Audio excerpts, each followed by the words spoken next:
Salam, ərvatınız xeyir olsun. Ekspert rəyi ilə xidmətinizdəyik. Rəqəmsal Azərbaycan təhlükəsiz xidmətlər, savadlı vətəndaş. Bugünkü mövzumuz belədir və mən bugünkü qonaqlarımızı təqdim etmək istəyirəm. Dost Rəqəmsal İnnovasiyalar Mərkəzinin Kiber Təhlükəsizlik Bölməsinin müdiri Fərid Əmirov, Yeni Texnologiyaların İnkişafına Dəstək İctimai Birliyinin sədri Ceyhun Xəlilov. Xoş gəlmişsiniz, hər ikinizi salamlayırıq studiyamızda, sizi görmək xoşdur. Və bugünkü mövzu ilə bağlı istərdim kiçik bir giriş edim. Azərbaycanda rəqəmsal transformasiya dövlət siyasətinin prioritet istiqamətlərindən biridir. Prezident İlham Əliyevin imzaladığı fərmanla ölkədə rəqəmsallaşma, elektron hökumət, süni intellekt və innovasiya sahələrində fəaliyyətin daha da təkmilləşdirilməsi məqsədi ilə Azərbaycan Respublikasının Rəqəmsal İnkişaf Şurası yaradılıb. Şuranın yaradılmasında əsas məqsəd rəqəmsal transformasiya proseslərinin daha sistemli idarə olunmasını təmin etmək, dövlət qurumları arasında koordinasiyanı gücləndirmək və bu sayədə vahid siyasətin həyata keçirilməsinə nail olmaqdır. Milli Məclisin sosial şəbəkələrdə yaş həddinin müəyyən edilməsi ilə bağlı qəbul etdiyi yeni qanunvericilik aktı isə ölkədə uşaqların rəqəmsal təhlükəsizliyinin gücləndirilməsi istiqamətində mühüm addımdır. Bugün studiyamızda rəqəmsal təhlükəsizlik mədəniyyətinin formalaşdırılması, vətəndaşların rəqəmsal savadlılığının artırılması, kiber təhlükələrdən qorunma yolları və dövlət-vətəndaş əməkdaşlığının bu istiqamətdə rolu barədə danışacağıq. Məncə, sizin hər ikiniz üçün, bizim studiyamızın ekspertləri üçün də maraqlı bir mövzudur və istərdim ki, Fərid müəllim, elə ilk sualı sizə ünvanlayayım. Ümumiyyətlə, Azərbaycanda rəqəmsal transformasiya dedikdə nə nəzərdə tutulur və bu prosesdə rəqəmsal savadlılıq niyə strateji əhəmiyyət daşıyır? İndi hal-hazırda bu nə üçün vacibdir? Salam, xoş gördük. Əvvəla təşəkkür edirəm dəvətiniz üçün. Bu məsələ ölkə üzrə çox kritik və əhəmiyyətli mövzudur. Hansı ki, rəqəmsal savadlılığın artırılması, xüsusən indiki dövrdə kiber təhdidlərin sürətlə artan vaxtda bu rəqəmsal savadlılığın artımı və gücləndirilməsi çox önəmli məsələdir. Ölkə üzrə biz rəqəmsallaşma istiqamətində çox böyük işlər görmüşük, çox böyük layihələrimiz var. Bizim öz nazirliyimiz hətta kifayət qədər xidmətlərimizi elektronlaşdırıb, bu xidmətləri dövlət səviyyəsində elektronlaşma aparıldıqdan sonra düzgün və təhlükəsiz istifadə edən vətəndaşların rəqəmsal savadlı olması mütləqdir. Biz xidməti elektronlaşdırırıq, vətəndaşlara xidmət üçün bu xidmətlərin istifadəsini asanlaşdırırıq, lakin bunu düzgün və etibarlı istifadə etmək, kiber təhdidlərdən qorunmaq metodlarını bilərək vətəndaş istifadə etsə, bu xidmətlər daha effektiv və daha keyfiyyətli olar. Bu səbəbdən rəqəmsal savadlılıq çox kritik məsələdir. Bununla bağlı kifayət qədər layihələr var. Mən düşünürəm ki, daha da artırılacaq. Mən istədim Ceyhun müəllim, sizə də bu istiqamətdə bir sual verim. Biz rəqəmsal savadlılığın vacibliyi haqqında danışırıq və Fərid müəllim də bunu vurğuladı. Bəs rəqəmsal savadlılıq dedikdə ümumiyyətlə nə nəzərdə tutulur? Bu yalnız yeni texnologiyalardan, yüksək texnologiyalardan istifadə etmək bacarığıdırmı, yoxsa bunun arxasında daha böyük bir məna gizlənir? Təşəkkür edirəm. İlk növbədə rəqəmsal savadlılıq və rəqəmsal bacarıqlar eyni şey deyil. Savadlılıq, rəqəmsal savadlılıq internet resurslarından düzgün istifadə edə bilmək, qeyd olunduğu kimi kiber təhdidlərdən düzgün müdafiə oluna bilmək və ümumiyyətlə istifadənin düzgün icrasından gedir söhbət. Amma sizin vurğuladığınız kimi, əgər bacarıqlardan danışırıqsa, biz artıq rəqəmsal məhsulun ortaya qoyulması, təhdiddən düzgün mübarizə aparılması bir məsələdir. Ümumiyyətlə, düşülən problemdən çıxma isə bu bir bacarıqdır. Savadlılıq təbii ki, hal-hazırda hansı səviyyədədir? Belə bir şkala yoxdur ki, biz bunu ölçə bilək ölkədə. Amma biz regionu götürsək, bizim yaşadığımız regionu, Azərbaycan ən üst səviyyədədir rəqəmsal savadlılığa görə. Bəlkə də pafosla səslənir. Məsələnin mahiyyəti ondan ibarətdir ki, ehtimal üzrə danışmaq istəmirəm, amma bəzi məsələləri istəyirəm qeyd edeyim ki, bax, tutaq ki, dövlət qurumlarını götürək bizim ölkədə və regiondakı ölkələrdə, onlarda nə qədər əl çatandır məlumatlara, Sən savadlılıq nədir? Düzgün məlumatı əldə etmək. Bu savadlılıqdır. Bacarıq isə o məlumatı düzgün həm də yaratmaqdır. Və burada məsələni istəmədən də gərək süni zəkaya çevirək ki, süni zəka özü nə qədər ədalətlidir, o qədər ki, götürdüyü mənbə ki, hansı mənbədən istifadə edir, o qədər ədalətlidir. Və bununla onu demək istəyirəm ki, bizim hal-hazırda dövlət qurumları Asan, MyGov və digər sizin dost xidməti və bunlar nə qədər vətəndaşlara əl çatandırsa, o qədər savadlılıq da, o qədər bacarıqlar da yüksək ölçülür. Eyni məsələ... Yəni, bunların arasında birbaşa əlaqə var. Birbaşa əlaqə var. Bir dənə misal çəkim. Hansısa bir startap yaradılır. Yaradılan startap üçün datalar lazım. Deyək ki, turizmlə bağlı. Mən hardan bilə bilərəm ki, tutaq ki, Avropaya bir ay ərzində nə qədər viza verilib və ya il ərzində bizim ölkəyə gələn turistlərin sayı və ya əksinə. Bunlar hamısı dövlət qurumları tərəfindən artıq baza şəklində əl çatandır və biz bunlardan götürüb artıq statistikaya üzərindən düzgün analitik və praqmatik nəticəyə çıxa bilirik və bu isə çox önəmlidir. Sualınızı istəmirəm çıxmaq kontekstindən, amma kifayət qədər hal-hazırda ürək açandır. Ceyhun müəllim, mən belə anladım ki, datanın son dərəcə vacib olduğunu bildirir. Müəyyən bir bazanın, informasiya bazasının, düzdürmü? Datadan düzgün istifadə etməkdir savadlılıq. Datanın olması isə dövlət resurslarından gibi. Mən ümumi dünya məlumatlarından demirəm də, indi Google və digər. Təbii. Mən deyirəm ki, bizim bəzi məlumatlar var idi 5 il bundan qabaq, onlar əl çatan deyil idi. İndi isə şəffaflıq və belə deyək, açıq şəkildə bütün məlumatlar, təbii ki, strateji maraqlar güdülməklə hamısı artıq yerləşdirilir və bunlardan rahat istifadə edə bilirik. Təşəkkür edirəm. Əslində elə bizim də əsas belə deyək, maraq dairəmizdə məhz ölkəmiz Azərbaycanda bu sahədə gedən proseslərdir. Və istərdim, Fərid müəllim, sizdən biz bir qədər əvvəl qeyd elədik ki, Rəqəmsal İnkişaf Şurasının yaradılması ilə bağlı Prezidentimiz dövlət başçısı fərman imzalayıb. İstərdim bu şura haqqında, bu şuranın yaradılmasının əhəmiyyəti, zəruriyyəti haqqında sizin fikrinizi eşidək. Bu hansı istiqamətdə, bu yəni rəqəmsal savadlılıq istiqamətində, rəqəmsal təhlükəsizlik istiqamətində hansı bir prosesə necə təkan verəcək? Bu haqda sizin fikirləriniz? Bu məsələ çox vacib məsələdir. Mən buna texniki aspektdən yanaşıb fikir bildirmək istəyirəm. Ümumilikdə dünya təcrübəsi, best practice deyilən bir standartlar var. Hansı ki, bir müddət, bir neçə il və ya illərlə ən uğurlu tətbiq olunan ən uğurlu təcrübələr toplanır. Buna best practice adı verilir. Bu qərarın qəbul olunması, mən düşünürəm ki, best practice-ə əsaslanıb. Çünki bu kimi təşkilatların olması dövlət qurumları arasında koordinasiyanı sürətləndirir, innovativ texnologiyaların tətbiqini sürətləndirir, vahid standartların yaranmasına kömək eləyir.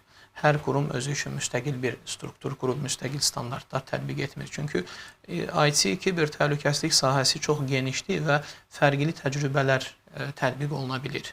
Mərkəzləşmiş standartların qəbul olunması istər bir dövlət üçün, istər böyük şirkətlər üçün çox vacibdir. Bu standartların qurulması, bu xidmətlərin sürətlənməsi vətəndaşlara göstərilən xidmətlərdə, rəqəmsal xidmətlərdə effektivliyi, keyfiyyət, təhlükəsizliyi birbaşa artırır. Bu səbəbdən mən düşünürəm ki, bu kimi qərarların vaxtında və düzgün qəbul olunması bizim ölkənin rəqəmsal inkişaf tərəfdən, burada həm kiber təhlükəsizliyi, həm infrastruktur, hər bir sahəyə təsir edən bir belə deyək, qərar olduğuna görə çox vacibdir və dəstəkləyirəm. Ümumilikdə vətəndaşlar üçün atılmış addımlardır bunlar. Vətəndaşların elektronlaşma xidmətlərinin daha əlçatan olması, daha təhlükəsiz olması üçün atılmış addımlardır. Başqa sözlə desək, bu şuranın yaradılması ölkənin rəqəmsal inkişafında yeni imkanlar açacaq və ən əsası da sizin də vurğuladığınız kimi, yəni indiyə kimi əslində bu iş gedir, müxtəlif dövlət qurumları arasında müəyyən bir işlər gedir, amma bu işlərin koordinasiyalı aparılması üçün son dərəcə vacibdir. Bəli, bəli. Həm koordinasiyalı aparılması, həm standartların mərkəzləşmiş bir formada salınması, həm də kiber təhlükəsizlik tərəfdən daha müasir, daha mərkəzləşmiş bir sistemin qurulması üçün vacib məsələdir. Əslində kiber təhlükəsizlik dövrümüzün ən vacib təhlükəsizlik amilinə çevrilib desək, yəqin ki, yanılmarıq. İndi digər təhlükələr hətta ikinci, üçüncü plana keçir. Kiber təhlükəsizlik artıq ön plandadır. Və bu baxımdan Ceyhun müəllim, istərdim siz fikrinizi bildirəsiniz. İnsanların, vətəndaşların bu təhlükələrə hazır olması üçün, xüsusən də həssas kateqoriyaya aid olan insanların, o cümlədən də uşaqların bu təhlükələrdən qorunması üçün nə işlər görülməlidir?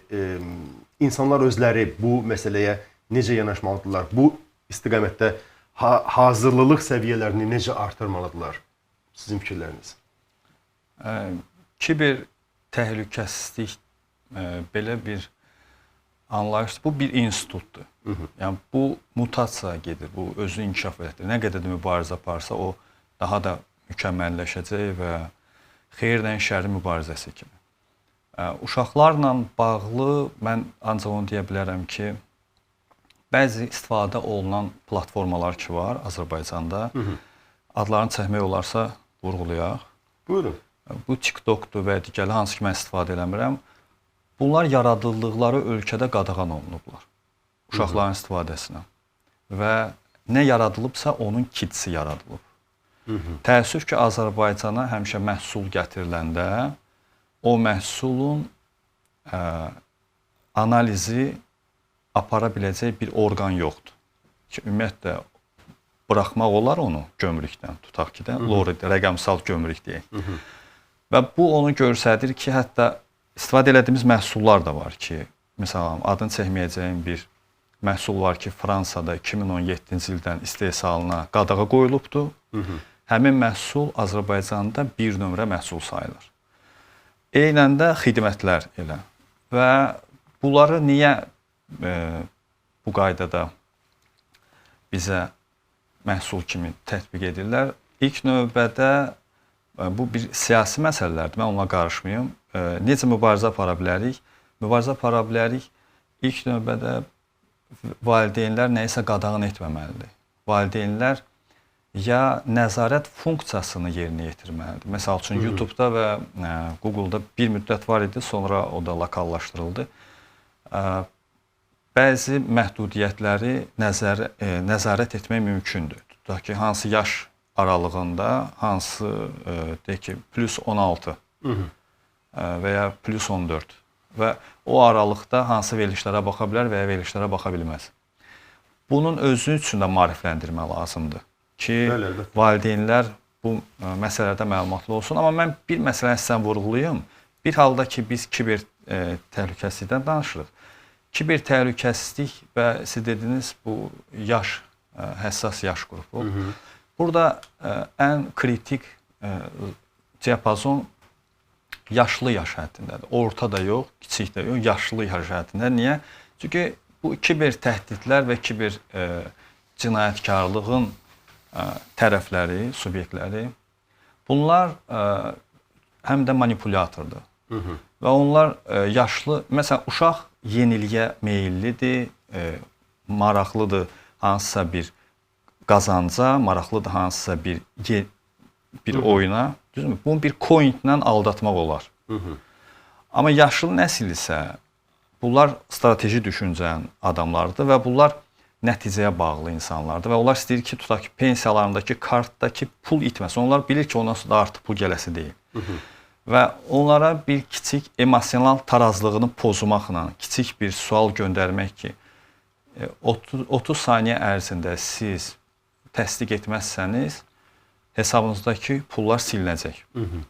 Bu halda onun 30 saniyə ərzində axı yaşlılar tək yaşlılar. Onların belə bir imkanları yoxdur soruşsunlar ki, ay bala bu mən nə etməliyəm və məcbur olur seçim qarşısına qalanda təsdiq etməli olur və təsdiq etməklə artıq o şikayətə çevrilir. Təəssüf ki, və ona görə məncə uşaqlardan çox bugün kiber təhlükəsizlikdən danışırsa, kiber təhlükəsizlikdən danışırsa, biz yaşlı nəslin bu sahədə hansı bələdçilikdən istifadə edə bilərlər, ona yönəlməlidir. Uşaqlarla bağlı isə yəqin ki, burada uşaqların psixoloji sağlamlığından, uşaqların yəqin ki, davranış qaydalarının pozulmasından söhbət gedə bilər. Təbii. Bu təhlükələr var. Elə mən onu demək istəyirdim ki, bu bir siyasi məsələdir. İndi siz bir halda dedinizsə, icazə verin mən onda fikrimi tamamlamadım, səni bitirim. Yəni, bizim tamaşaçılarımız da anlasınlar ki, bu nə üçün təhlükəlidir? Təhlükə, biz deyirik təhlükəlidir, amma təhlükə nə ilə bağlıdır?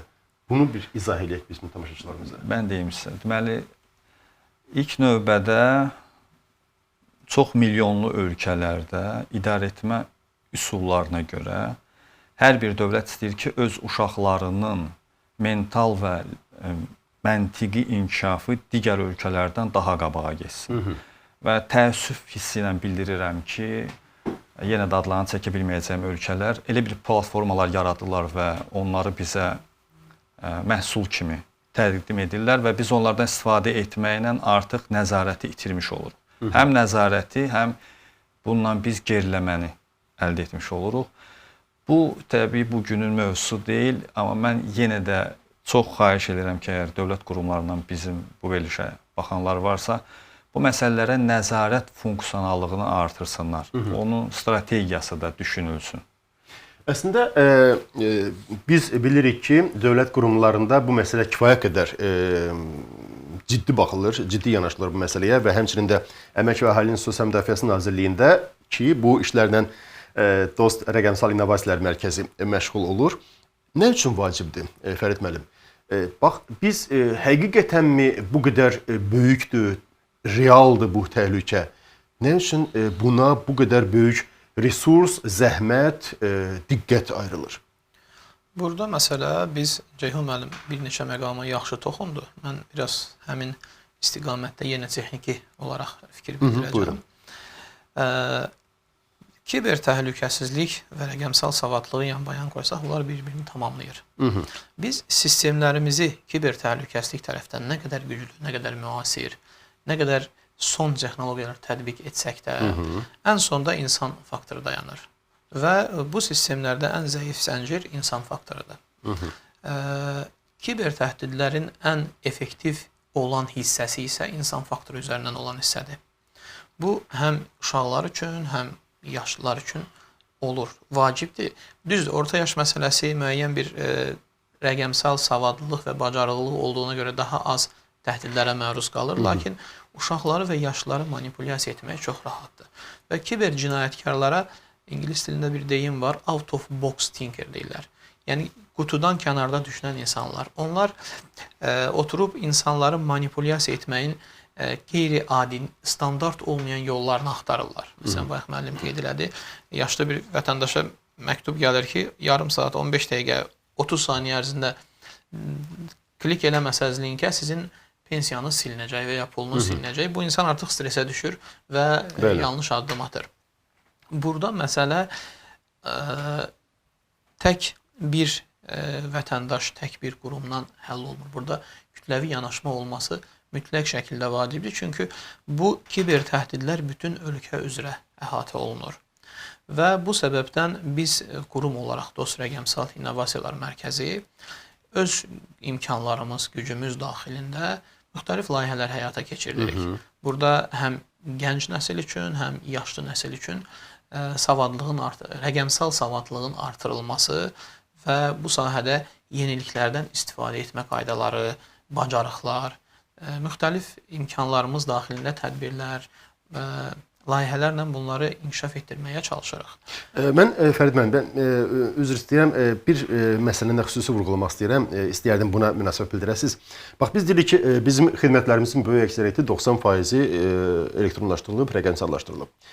Bu, təbii ki, insanlar üçün, vətəndaş üçün çox rahatdır, çox yaxşıdır. Amma Bu həmçinin bu istiqamətdə təhlükəsizlik məsələsini artırmırmı? Təhlükəni artırmırmı?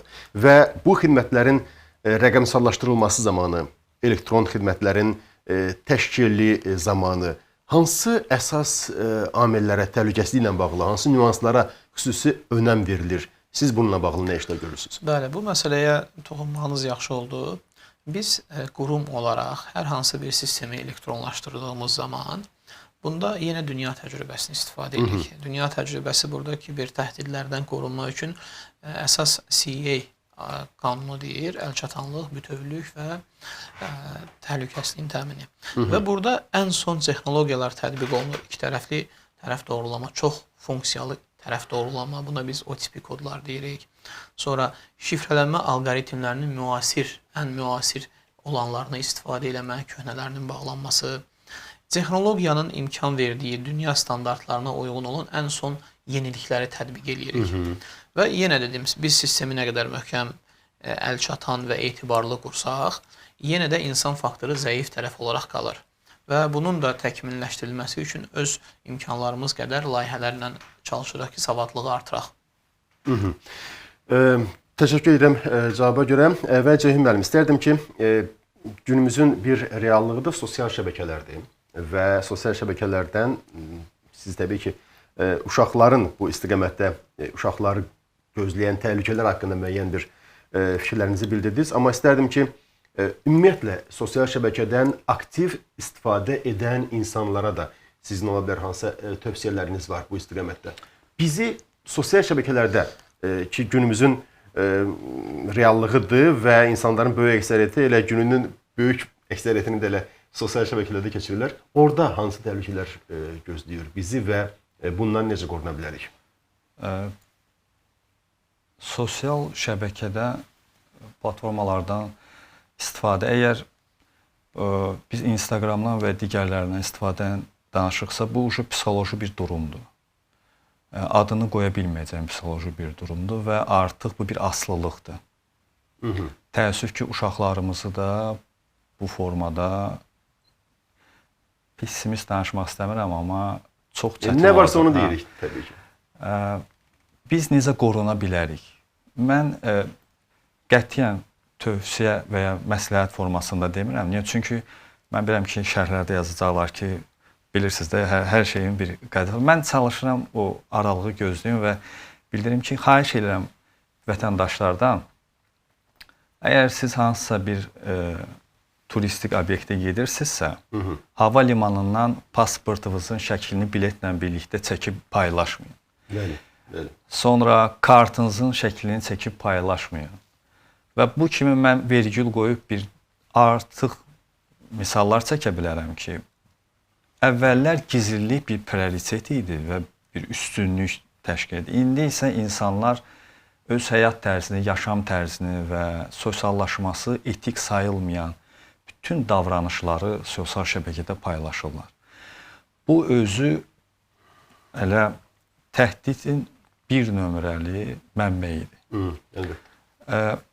Mən bir sual da istəyərdim Fərid müəllimə vermək. Fərid müəllim dedi, biz maarifləndirmə ilə bağlı işlər görürük, ondan sonra bəzi. İstəyərdim bilmək ki, amma elədirmi? Yəni, istəyərdim bilmək ki, siz hansısa bir bu kiber təhdidlərlə bağlı, kiber təhlükə və ya təkliflərlə bağlı gənclər arasında hansısa bir hakaton yarışı keçirtmisinizmi dost olaraq və ya startup layihəsi keçirtmisinizmi ki, məhz gənclərə fikirləri, onların təklifləri, adaptivliyi ilə bağlı, mən demirəm, adaptivliyi ilə bağlı. Yəni, bir var maarifləndiririk, məlumat veririk ki, bu su filtrlənmiş sudur, bunu içmək olar. Onu necə başa düşüb düşmədiyini biz ölçə bilmirik. Maarifləndirdik sadəcə. Amma bir də adaptivliyi, ona yanaşmada individuallıq tələb edən. Hansı ki, bax, biz əgər təhsil məsələlərindən danışırıqsa, uşaqlarla məsləhət edən yoxdur. Jurnalistlərlə, müəllimlərlə məsləhət eləyirlər, nəyə necə edək. Bir uşaqları çağırıb oturub soruşmurlar ki, abala, sizin nə probleminiz var? Qoy özləri səslənir. Bu minvalla da mən istəyərdim siz o maarifləndirmə dedikdə. Hansısa bax, belə bir təşəbbüslər olubmu ki, bir hakaton yarışı keçirdəsiniz, bu mövzunu qoyasınız, 24 saat, 48 saat ərzində həll yolları ortaya qoyulsun və ya rəqəmsal yönümlü süni intellekt, süni zəka əsaslı demirəm, süni zəka dəstəkli hansısa bir gənclərimiz startaplar, ideyalar irəli sürə bilsinlər. Maraqlı fikirdir. Mən sizlə razıyam. Bizim qurum olaraq ölkə üzrə belə bir yarışımız olmuyor. Lakin bizim qurum daxili layihələrimiz var. Sosial işçilər, əməkdaşlar, gənc universitet tələbələri, universiteti yeni bitirmiş tələbələr, hansı ki iş təcrübəsi yoxdur. Onları müəyyən iş təcrübəsi qazandırmaq, savadlığın artırılması, texniki bacarıqların artırılması üçün müəyyən müddətlik iş mühitində inkişaf şəraiti yaradılır. Təcrübə proqramları Təcrübə proqramları daha düzgün olur. Öz daxilimizdə bu kimi yarışlar edirik biz və bu yarışlarda həmin tələbələr iştirak edir. Hətta onların içərisində indi ad çəkməyim, böyük dövlət qurumlarında bizdən sonra, bizim təcrübəmizdən sonra böyük dövlət qurumlarında işləyən əməkdaşlar var, hansılar ki universitet vaxtı qazandığı biliklər deyək, müəyyən bir bacarıqlar deyək, onları bizdə peşəkar mühitdə daha da təkmilləşdirdi və sonra özü üçün daha uğurlu bir iş karyerasına başlanğıc elədi. Bu kimi addımlar bizdə atılır. Lakin ölkə üzrə belə bir layihənin təklifi maraqlı olardı məncə. Əslində, ümumiyyətlə, maarifləndirmə ilə bağlı məsələ çox vacib bir məsələdir, düzdürmü Cəhim müəllim? Və bu istiqamətdə istərdim elə siz cavab verəsiniz. Maarifləndirmənin rolu nə dərəcədə vacibdir və ictimai birliklər bu istiqamətdə hansı işləri görə bilərlər, hansı təşəbbüslərlə çıxış edə bilərlər? Dünya praktikasını götürsək, məhz bu işlər ancaq qeyri-hökumət təşkilat tərəfindən görülür. Yəni ancaq. Nə qədər vacibdir? Kritik dərəcədə vacibdir. Bəs burada belə deyək, dövlət qurumları ilə ictimai birliklər arasında, ictimai institutlar arasında bu istiqamətdə əməkdaşlığın daha effektiv aparılması üçün hansı təklifləriniz ola bilər? Mənim bəyəndiyim bir struktur sistemini deyim sizə və təklifi də onun üzərindən ola bilər. Sən Estoniyada və Latviyada tutaq ki, maarifləndirmə yönümlü bütün məsələlər orada artıq nazirlik deyil, departamentlərdir. Qeyri-hökumət təşkilatlarına verilir və onlar artıq heç bir maraq güdmədən, təbii ki, orada da hətta məktublaşmalar belə rəqəmsaldır. Orada rəqəmsal hökumət indi bizdə maşallah çox yaxşı bir səviyyədə inkişaf edir. Orada da bu qayda olduğu ki, ümumiyyətlə korrupsiyadan söz gedə bilməz və bütün bu məsələləri onlar icra edirlər və hesabatlılıq da onlar üzərindən aparılır. Yəni qeyri-hökumət təşkilatları. Bəli. Bizim Azərbaycanda deməli qeyri-hökumət təşkilatlarının dövlət dəstəyi agentliyi var. Bu məsələləri çox uğurlu şəkildə qrantlar elan etməklə bu mövzuya toxunulur ki, hansı işlər görülə bilər. Hətta bu yaxınlarda mən eşitdim, artıq digər ölkələrlə birlikdə, məsələn, Özbəkistan olsun və digər ölkələrlə birlikdə işlər görməyə çalışırlar. Həm maarifləndirmə bura aiddir və digər bu mövzuda. Rəqəmsal həllərlə bağlı hansı işləri görmək istəyirsinizsə ki, təklif etmək, mən bayaq həm də onu təklif kimi qəbul edə bilərsiniz ki, qeyri-hökumət təşkilatları ilə əməkdaşlıq ki, bugün artıq prioritet məsələyə çevrilir və bunu sevinirəm. Yarışların keçirilməsini təşəbbüskarı olmamalıdır qeyri-hökumət təşkilatlarına dövlət dəstəyi agentliyi. Qeyri-hökumət təşkilatlarına dövlət dəstəyi agentliyi olmalıdır etimad körpüsü. Qeyri-hökumət təşkilatları olmalıdır nəzarət funksiyası. Təəssüf ki, qurumlar arasındakı koordinasiya bugün görünməyən virtual pozuntu şəklindədir. Niyə? Adlarını çəkməyəcəm agentliklər bir-birinə rəqabətdədirlər Azərbaycanda və bunlar data üzərində çalışırlar ki, datanı təqdim etsinlər. Mən çox bəyənirəm Asan Xidmətin Asan Hub platformasını. Çox sevinirəm Dost agentliyinin iş prinsipini və əlçatanlığını. qeyri-hökumət təşkilatı Dövlət Dəstəyi Agentliyinin işlərini. Amma axı bunlar arasında koordinasiyadan danışırıqsa, məgər bayaq sual verdiyim mövzunu İnnovasiya və Rəqəmsal İnkişaf Agentliyi təşəbbüs irəli sürməməlidirmi? Ona nəzarəti qeyri-hökumət təşkilatı Dövlət Dəstəyi Agentliyi aparmamalıdırmı? Biz orada bacardığımız qədər startaperlərə, ondan sonra gənclərə maarifləndirmədə və mentorluqda dəstək göstərməməliyik. Burada belədir, hər şey lokaldır. Yəni üzr istəyirəm onu deyirəm. Hər nazirliyin bir agentliyi var və hər agentliyin bir vizyonu var. O vizyon çərçivəsində işlər gedir. Amma rəqəmsallıqdan danışanda hamısı danışır. Bir mövzu barəsində bir tədbirə çağırılırıq, deputatlar çağırılır. Deputatlar süni zəka mütəxəssisləri, rəqəmsal kiber təhlükəsizlik mütəxəssisləri oturur. Deputatlar qalxır, o barədə fikir bildirirlər. Fikir bildirmirlər ki, yaxşıdır. Bunlar deyir ki, bu belə olmalıdır. Və aidiyyəti qurumlar, aidiyyəti işlər üzrə düzgün koordinasiya qurmadığı müddətdə mənə elə gəlir ki, nəticəyə bağlı belə bir şey gözləmək olur. Əslində elə Rəqəmsal İnkişaf Şurasının yaradılmasında məqsədlərdən biri də elə budur və inanırıq ki, bu istiqamətdə də müsbətə doğru dəyişikliklər olacaq. Həmçinin siz vurğuladığınız məqamlarla bağlı.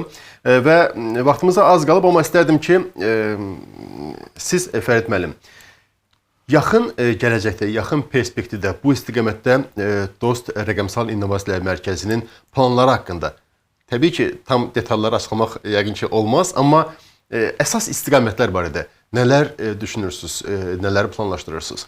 Bizim əsas istiqamətimiz Nazirlik daxilində olan xidmətlərin elektronlaşdırılması, bu xidmətlərin daha təhlükəsiz formada, əlçatan formada vətəndaşlara təqdim olunmasıdır və bunun üzərində kifayət qədər işlər gedir. Elektronlaşmada olan xidmətlərimizin təkmilləşdirilməsi və elektronlaşmaq üzrə olan bir neçə xidmətimizin artıq sistemləşdirilməsi, eyni zamanda Cənab Prezidentin göstərişinə əsasən xidmətlərin bir mərkəzdə MyGov-da mərkəzləşməsi üçün biz tərəfdən kifayət qədər addımlar atılır. Hətta demək olar ki, birləşdirilmiş sistemlərimiz, arxa fonda texniki işlər, xırda bir şeylər qalıbsa artıq yekunlaşmaq üzrədir. Və əsas məsələ bu elektronlaşma xidmətlərinin təhlükəsizliyinin təmin olunması.